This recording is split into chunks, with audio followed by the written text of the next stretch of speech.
We're back, folks. We're sorry we ran out of tape when we were at the Mission Center. And, of course, we moved locations now. Calvin got a hold of a man named Peter Allen up behind the West Shazy area. And this is Peter Allen right here. Good morning or afternoon, Peter. Good morning. And he had no idea we're going to be doing TV and what we're going to be doing, and neither do we know what we're going to be doing. Peter Allen has built this house out here. We're going to find out about that.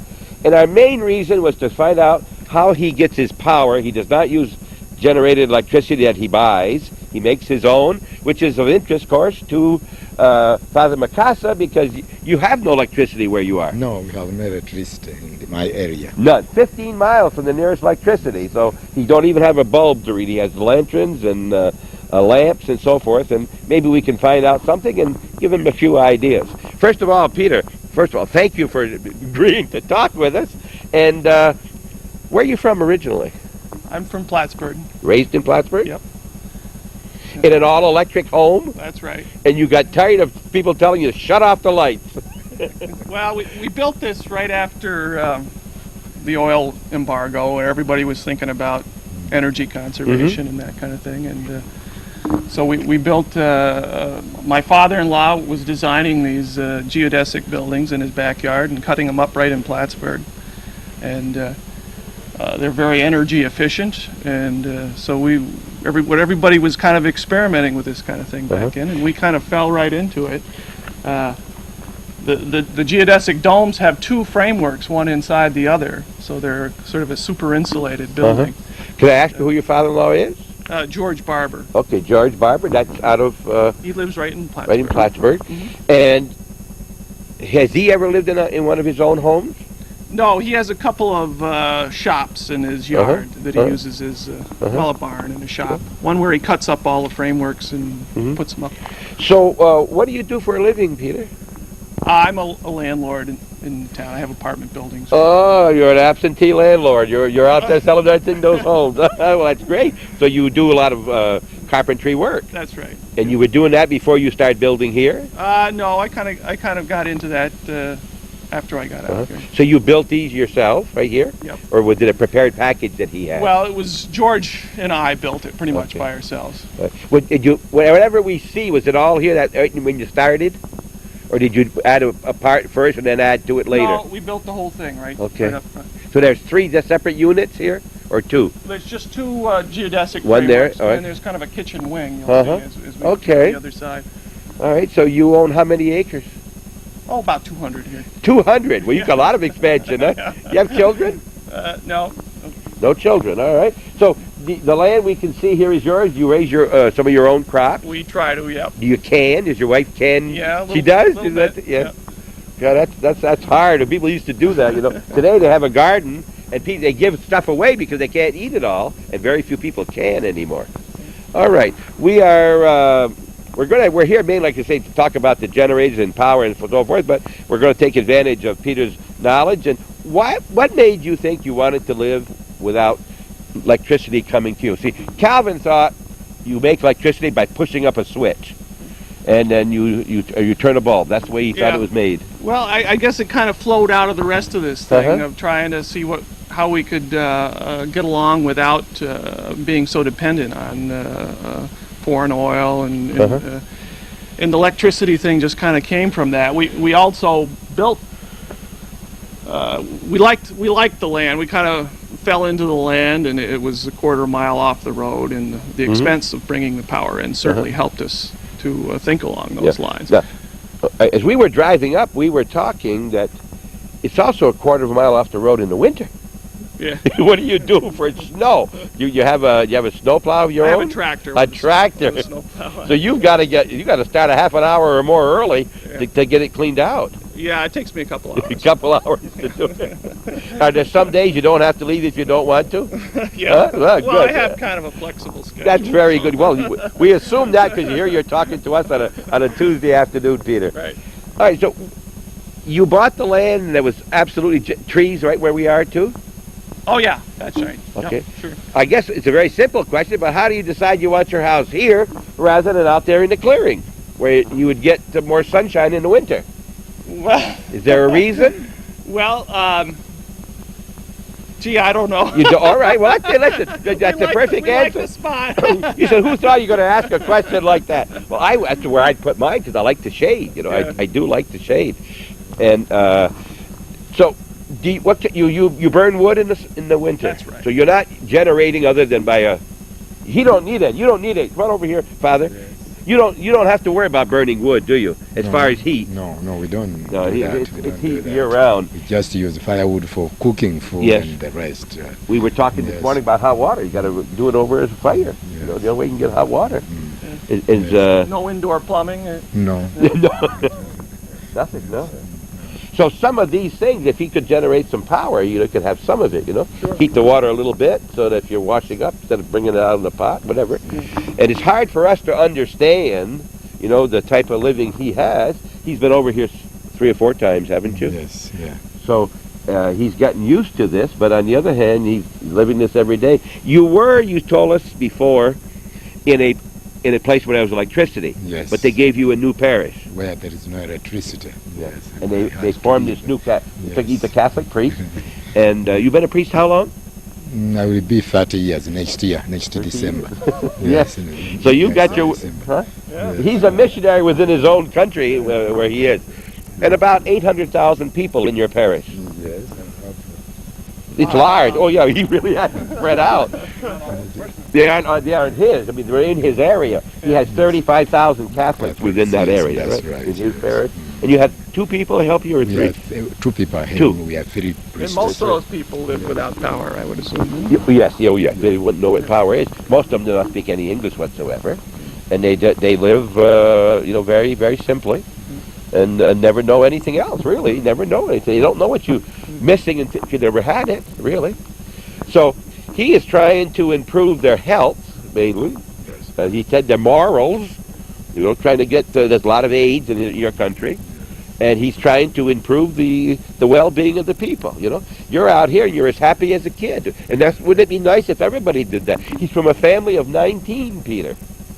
19 people are a lot of people. All right, we'll take a short break. You're watching Hometown Cable, and we're up in behind West Shacy. We're talking to Peter Allen and Father Mikasa. Be right back. Okay. To operate a house with, for example, 12 lights or lamps, how much would you need? How big would a panel be? Well, it doesn't. You mean to run the 12 lights all at once through yes. through the evening? Yes. Well, I think if you were, once again, it would depend on how much sun you got, how many hours at night you're going to use those 12 lights. We have to get real specific to give you an exact number. Off here, just as an off the cuff kind of answer, I would say, for that many lights every night, it might take at least 2 or 3 of them, something like that. Yeah. But I'm used to thinking in Upper New York state terms, and I may be, I'd have to work it out for Uganda and have some better idea what your climate is like to really be sure. Yes. It might be quite a bit less if you really have a lot more sun than we have. We have more sun, I think. Yeah. Yeah. We are just off from the house where the solar panels are. We'll let Peter explain what's happening. They're here where the sun can hit them. Tell us a little bit about what we're seeing. Well, these are photovoltaic panels. Each one of these panels is a 12-volt unit, and you buy them separately. So we got 8 units together here. They put out about 50 watts a piece when they're in the sun. So the whole array would be about 400 watts. Just to give you an idea, when the sun is hitting these full, I can run the washing machine off from these without pulling anything out of the battery bank. So these 8 in the sunshine will run the washing machine and the water pump along with it to do a load of laundry. It still passes through the batteries, though. It's passing through the batteries, Okay, so- but these will keep right up with the So washing machine. And they're the getting water their pump. power from the battery, but this is replenishing the battery as fast as it's being used. That's right. That's what's happening. All That's right. what I'm saying. Okay. Yep. Now, suppose everything were off right now, inside, and this is always live. It's always giving power. When the batteries are full, what happens to the power when it gets to the battery? Just don't. We got a voltage regulator in line, and that shuts the it disconnects the panels from the battery when the batteries get up to a full charge, and it keeps the batteries from getting overcharged, just like a voltage regulator on an automobile, really. Well, okay, I'm not much into electricity, but if you got 400 watts here, and you had 4 100-watt bulbs on in the building, it would be using it as fast as it was being produced?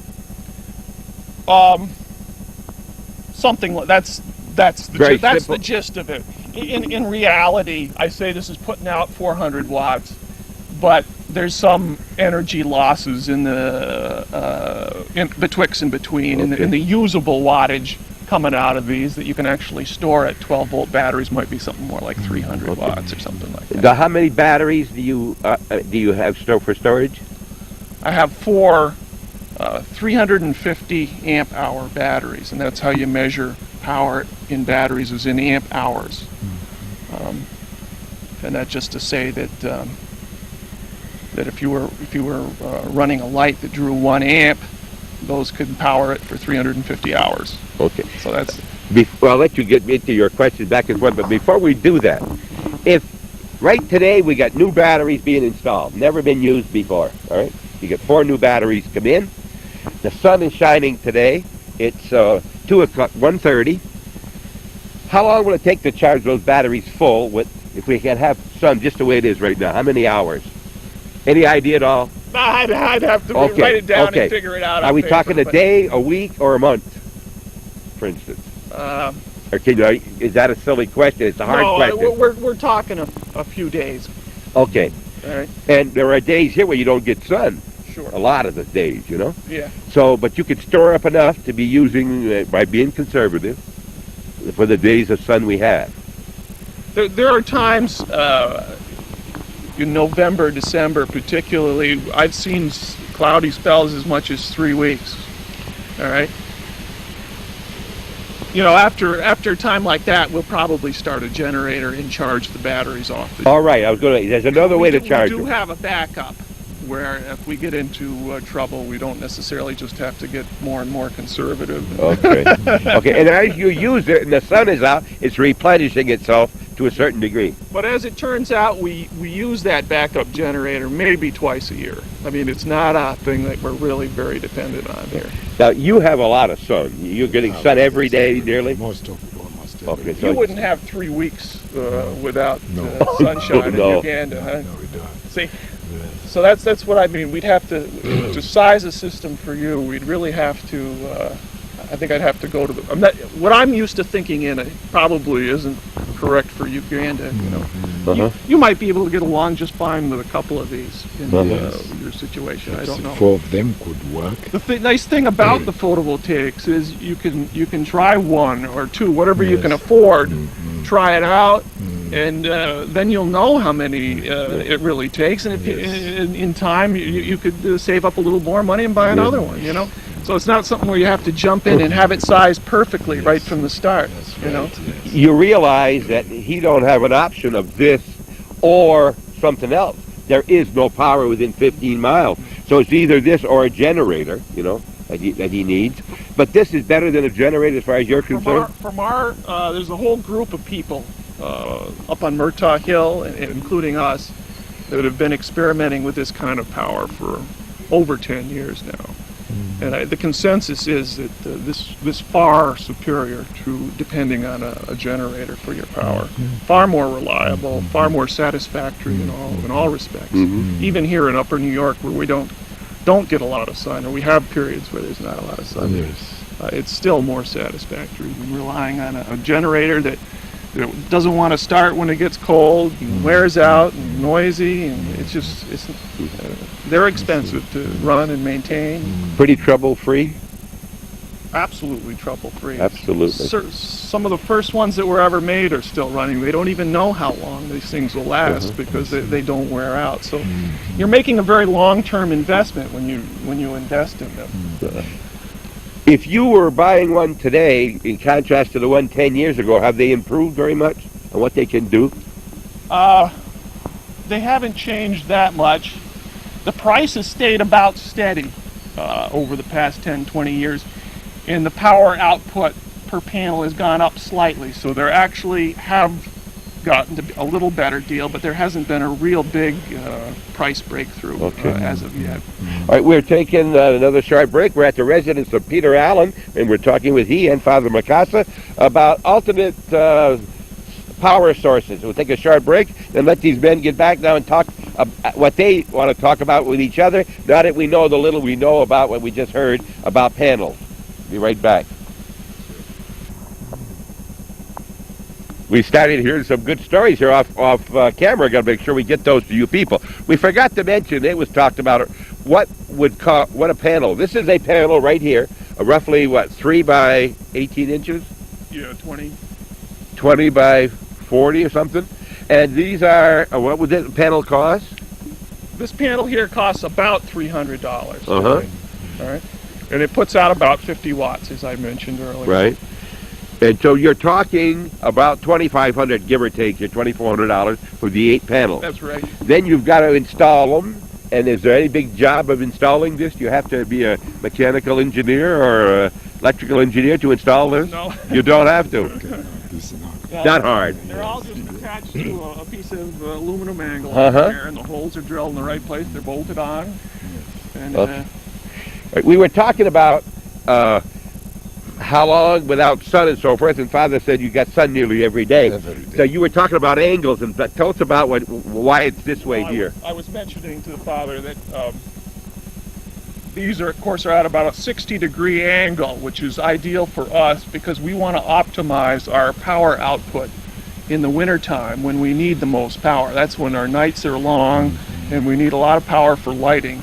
This time of year it stays light to 8 o'clock and our power consumption's way down, and it's sunny almost every day in the summertime anyway. So I just leave them in the optimum position for the wintertime because we have enough in the summer even when they're oriented like this and the sun is up above. Get enough. So it's just easier. Some people will make them adjustable and adjust them for the season. They might lower them in the summertime and then raise them for the winter. But in Uganda, the sun's overhead Yes. year-round because you're right on the equator, right? Right. Yeah. So you would probably just put them horizontally and leave them that way. And it'd be a lot more efficient, you're saying, a lot Sure. more generation. You want to point them right at the sun. Yep. Some people even get trackers that in the whole array will track the sun as it goes across the sky. But You got to realize that to you, electricity is nearly a necessity here to have a power and light. To Father, it's been so long since he's had light that It'd be a luxury. It'd be a luxury, and you don't need 4 lights on. One would be great, to have that one, and you don't have a washing machine, so those things he wouldn't need. But there are other. A radio. A radio would be nice rather than batteries all the time, and just other things, If you're looking at a wound or something and you got to do something, it'd be nice to have nice light there rather than a lantern held sideways. A lot of things that can be used. Now let's hear you two people talk. Ask some of those questions. Now you said, can you get that to Uganda? Go ahead. I was asking him whether transporting this to Uganda would be easily done. Uh-huh. And he said, Peter, what do you think? yeah, they're shipped all over the world right now. Yeah. And they're very lightweight and just have to be packed well because, of course, they have the glass on there. Remember, there's no UPS near his rectory. It's a long way in. You'd get it in at the bishop's house. I don't know that much about Uganda, but I'm sure they can get them there somehow. yes, we could get somebody to fix them. Once they get there, we could get somebody to fix them. Uh-huh. Yes. Are they all the same, Peter? If you, in other words, are there bigger panels in there? Oh yeah, they come in different sizes. Do they This do is different? sort of a standard size here, though, that a lot of companies sell. But they go ahead. They do the same thing. Yeah, Okay. that's right. Go ahead. The company sells this. You were going to say. Yeah, this is a Kyocera panel. It's made in Japan. There are U.S. companies and This one made in German Japan. company, I believe. British company. Everybody's into them now. There must be 10 or 12 companies making these things. Now you're under a tree. When I park my car under a tree, I get a lot of drippings from the tree. Yep. Do you have that problem here? We don't seem to get it on the panels, but I certainly get it back on my car. Okay. Where you're talking about. All right. Do you come out here and wipe these off to make sure that there's no dust or dirt on them? No, you don't have I that. have to come out and wipe the snow off. If it's a sticky snow, Okay. and brush Yeah. that off. You don't have that problem either. They don't have that problem in Uganda. You don't. But that's one reason it's nicer to have them on the ground in this climate, because you have to get up on your roof to try to clean the snow off. It's a little hazardous to do that. Yeah. So you've had it installed, how long did you tell me? Was it 8 years? Yeah, 8, but maybe closer to 10, at least 8 now anyway. And let me ask, 86, 9 years. 9 years. Yeah. Now listen to this, and no problem with this unit No, down here. there's Nothing. absolutely no Yeah. problems with it. Still your same batteries too? The same batteries you Yep, bought have then? the same batteries. What's the life expectancy on a battery? About 10 years for the Okay. ones I've got, but Okay. see, there's all different qualities of batteries. If you put an automotive battery on the system, you know, you might only get a couple years out of it. If you get this heavy industrial battery, which I have, which are used for, I think the ones I've bought were used for electric forklifts, but ones for electric golf carts are also quite good. That kind of battery, it's called I a see. storage battery, is the Right. kind you want. Yep. It has very heavy plates, and So what would it cost say for 4 batteries? If you needed 4 batteries, what would the 4 batteries run? Are they about $60, $70 a piece? I've seen the golf cart batteries for $40 a piece at the Sam's Club in Plattsburgh there. And that's big enough? Yeah, Because they're pretty good those size. are the right style of battery. You might need a few more of them than the ones I've got. The ones I've got are 120 pounds a piece. Those are maybe half of that or something, you know. So then you need DC bulbs, everything else has to be DC, or does it We alternate? started out with all DC lighting here, and then we got more sophisticated when we wanted to do laundry and everything else. We got what's called an inverter, and that changes the DC 12 volt power to 120 volt AC power. And so we're using standard appliances, and we're using some 120 volt lighting now as well. So we kind of evolved into this, and we still got 12 volt, and we still have 120. But Your electricity here is different from ours in Uganda. That say Your the 240? battery, the electricity. 240 you are. Yes. There are they convert to 240 also? He's using 240 power. no, well, you can get an inverter that would put out at that voltage. You know, if you're a golfer out there and someone showed you a golf cart and you never had one, you'd be all excited. And women, whatever you like a lot, a diamond or whatever you like, you'd be very excited. This way, Father Mikasa, you know, you could just see the power that he could be using if you had something like this. Correct? Yes. There are 3 ways, really. There's this. There's a generator that you can, motor. Or you can use wind, too, correct? Correct. Yeah. They get a lot of wind, too, right? Yes. Get a lot of wind, too. That's an alternative that we could, as you think about, we'll Yeah. talk about a little bit That's It's a later. little more intimidating in terms of maintaining and installing. Wind? Yes. You got to get it. You know, if you're in a wooded area, you got to get it up on a 100-foot tower, or you're not going to get much wind because the trees dampen it too much. And a lot of people don't like climbing up on a 100-foot tower. And there's moving parts on a wind generator. Right, so they're wearing all the time. Nothing with this. You know? Right. So But perhaps if you it would have be good cheaper. sun, this is probably far and away a better solution for the average person. Some of the people up on the hill here have wind towers too, so I have some experience through their use of it about wind. As we look through the... Go ahead, Yes, I Bob. was going to say, how would that work? Wind. How does it generator. work? Yes. Well, it's How do you generate? Have you ever seen a wind plant or a wind generator? It just they usually put them on a tall tower, like I said, and it's just a generator, just like the same generator on your car, like an alternator, with a big propeller on it. When the wind blows, and it has little fins that direct it into the wind, and when the wind blows, it propeller spins and generates power. And it will, if you give it enough time, it generate as much power as this will toward your batteries. In other words, as long as the wind's blowing a lot, and it blows a lot, he said. Well, usually if the wind is good, it'll probably put out a lot more power than an array like this. But generally, our experience around here is that the sun shines an awful lot more of the time than you get a good power wind, and a good power wind, probably means 10, 15 miles an hour, steady. Yes. and that's not that that's not all that common around here. Okay. Especially. Then you would just have one wire that runs to your house from here to your batteries? Yeah, we have a fairly heavy gauge wire. All the wires, well, if you look on the back here, Okay. you can see the wiring of the individual He's panels. coming around here, and we'll... These screw right off. Okay. You can see how I've wired each panel together in parallel. That keeps the voltage at 12 volts. And then the power's all goes through this single one and ends into some much heavier wire that I buried in the ground. At a low voltage, your line loss tends to be higher than if you were transferring power at 120 volts. So I have to use, I believe I've got 2 gauge copper wire going to the house. And if the panels get any distance from the house, that can be fairly expensive. So you want to keep them as close to the house as you can, and yet you got to get them in the full sun. So you're saying that the wire is what's expensive to get, so you don't want to run. Would you have loss just by distance? Well, I say expensive. I probably paid $75 for Okay, the wire to the house. But if you were 4 times as far, it would cost you Oh. $300. Yeah, you but would wouldn't- you lose power in the You wire? wouldn't want to go much more than 100 feet from the house, Okay. I would say, All right. for a practical system, especially as they get bigger. It becomes more of a problem.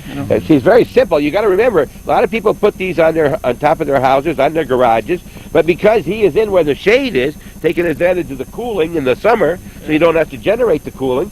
That's why he needs it out here. There's a perfect spot right here, but it's going to be facing south. And Right. do you ever get where you haven't had sun for a couple of weeks and say, God, the sun better shine pretty soon? Well, sure. You have. Like rain right now, huh? All right, we're going to take a short break, see where we go from here. We're talking with Peter Allen. He's been very kind to be here this morning. And he said, what are we going to talk about? He's not prepared. No, you've been very prepared, you see. Hasn't it been easy so far? Yeah, very. There you go. You're a good interviewer. Oh, I love to hear you say that. What did you say? And Father Mikasa. We'll be right back. Battery bank here. I don't know as much. We've come into the inside, and we're in the kitchen, and the battery bank, you see, takes very little space, like my first thought. Have they always been there, Peter? Yeah, that's the spot. I got it on the end of the house closest to the photovoltaics to keep the line lost to a minimum. Yeah. As I was explaining, it takes a big wire to conduct power at a low voltage. Now, if you are going to use your generator, you say, to charge them, do you have an outside connection you can hook it to, or do you have to run the wires in here from your generator? Yeah. Now, this is that kind of goes together with what this is. This is the inverter that I was explaining. Oh, yes. It can take the power, which can only be stored at DC. Power can only be stored at DC. 12 volts. 12 volt DC. Well, it can at various voltages, but this Okay. is 12 volt. And this takes the 12 volt DC power and turns it into 120 volt AC power. And this inverter is also capable of working backwards and taking the generator power that comes into it and turning it into low voltage DC and charging the battery bank. So this inverter works both ways. You can start with the 12 volt power and make 120 volt, or it can start with 120 volt from the generator AC and put it into the batteries. Does everything you use for power go through the inverter, or do you have some DC direct? No, we have 2 fuse boxes in the house. Okay. We have a 12 volt fuse box and a 110 volt. Uh-huh. And when we started here, the first 5 years or so, everything was running off 12 volt. Unless we started the generator or something, and then we If you've wondered if the prices have gone down on some of your vegetables in your favorite grocery store, they don't worry about that here. There's some of the canned we were talking about. Do they can? And sure enough, look at the vegetable. That's from last year? few years. Must be a few years. A few years. And they're getting ready to replenish. He generates the out there, and he brings it in, and he stores these in here also. This is the kitchen, very lovely here in the back. It's not in one of your, what do you call your building? A geodesic dome. Geodesic dome. It's just outside the kitchen. And of course, how many of the people over the years that are my age can remember when we used stoves like this at home? Do you use any bottled gas at all? Sure. You do use bottled gas? Primary cook Okay, stove it's right here. That is bottled bottled gas. and our hot water is bottled gas. Your hot water is bottled gas. Yeah. Do you have bottled gas available to you?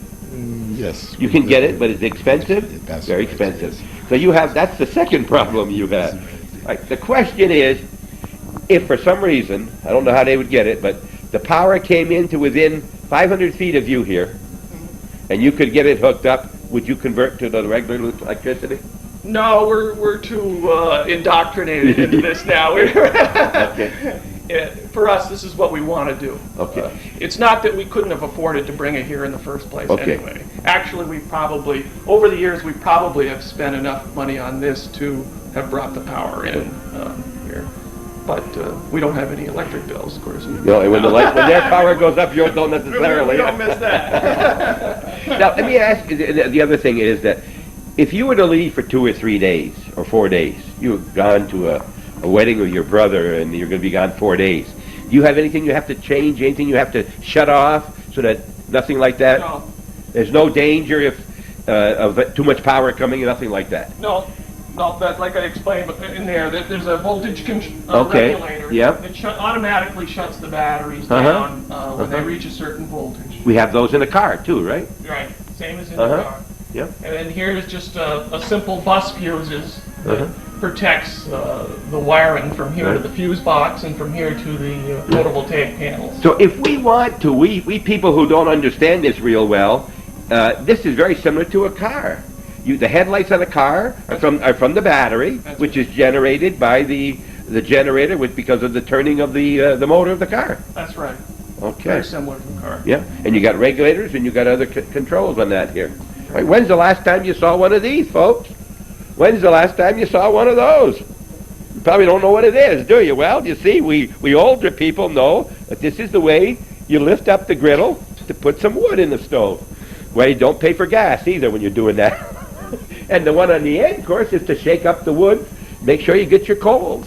You know what this is, man? I guess it's a waffle maker, huh? I guess it's a waffle. And we know what this is, too. You're not still using this. Come on now. It's an old iron to iron your clothes, you know. Very tiny. More of these are being used for door stops than anything else today. Good bookend. Yeah, sure are. All right, we'll take a short break, see where we're going, and hope you're enjoying this little trip, a little bit of different power. Any questions? Well, we'll think of it when we come back. Oh, it just came out Watch behind this the needle. cloud. Yep. Okay, what's making that needle move? Well, the clouds are just moving away from the sun right at the moment, so it's moving back and forth, so the clouds are moving over it. Okay, so what is it doing? It's measuring what? Well, it's measuring amps, which is a measure of current. Okay. Or, Let me explain here what just happened. His battery went dead, just like these would if you didn't get the sun. Now, we recharge Calvin's batteries, the batteries that I have, and as you said, over a period of time, they don't charge as much, right? They don't last as long. as they get older, that's right. These are 2-hour batteries we got. And then now I'm getting about 40 minutes from some of mine because they're starting to wear out and they don't hold it as much. And you can see how that fluctuates based on the... So you can watch that in the morning and you don't have to look out the window to see whether the sun's shining. Yeah. You can tell right there. That's right. That's the amount of sun that... And what's the one above it doing? That's just a volt. That's a voltmeter. Uh-huh. And that will, if you watch the sun, that one will fluctuate some, not quite as much as well. But we rely on the voltmeter to tell us how much power we have left stored in the batteries. For instance, after the sun, right now the voltage is quite high because the solar panels are putting power in. It's up to 13.2 there. At nighttime, it'll float back to about 12.5, which is what a fully charged battery should. The voltage a fully charged battery should be at. And if we have a string of cloudy days, at the nighttime readings will start to diminish down toward 12 volts. That's how we keep track of how much power we have left in the batteries. But because there's less power in the battery does not mean you're going to get less power in the bulb. It will still give as much power to the bulb, just won't last as long. That's right. As it wears out. That's right. Right. Now this said, look to be like it's 69.7 minutes. Does that mean that's the time we got left with you? Is that what that is up on top? No, it's a thermometer. That's a thermometer. Oh, I saw. All right. And that would also fluctuate, of course, based on the sun shining a little. Well, not on that, because the sun's not really shining on it. All right. Father, any questions you have about the batteries? No, I think the batteries are all right. Uh-huh. Yes, as far as we That's can. something you could get in Uganda, Yes, I would yes, assume. yes, Now, yes. whether you could get the good storage batteries in Uganda might be a little Can more get difficult to get. I don't yes. know. Now, except for money to get this, That's right. this is something that you could use. That you could get. The batteries and the panels is something you could certainly use, huh? Exactly. And it would fit because you have the sun, Yes. a lot of sun, right at the equator nearly, as you mentioned, Yes. you know. And you said you have never had a blackout. That's true. In the 9 years we've had the system up, we've never actually had a blackout. We've had times when we've gone for maybe 3 weeks without sun. We have to start being conservative. But we've never actually run out of power here. Uh-huh. We don't have this system, and we had a blackout last night at my house. The power went off sometime during the night with that thunder and lightning storm, and our clocks were all wrong this morning. Yours were perfect. That's right. Didn't lose yours. No. Okay, we'll take another short break and be talking with Peter Allen and Father Makasa from Uganda.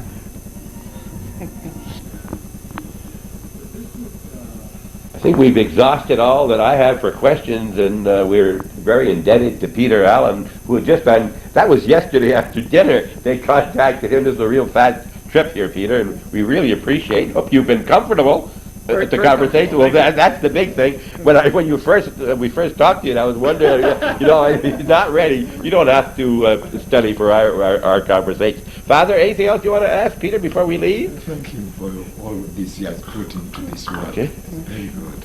And would you like to invite him to Uganda to show him where this might go in Uganda? To come and install everything in Uganda. Yeah. We'd be very grateful to him. Yeah.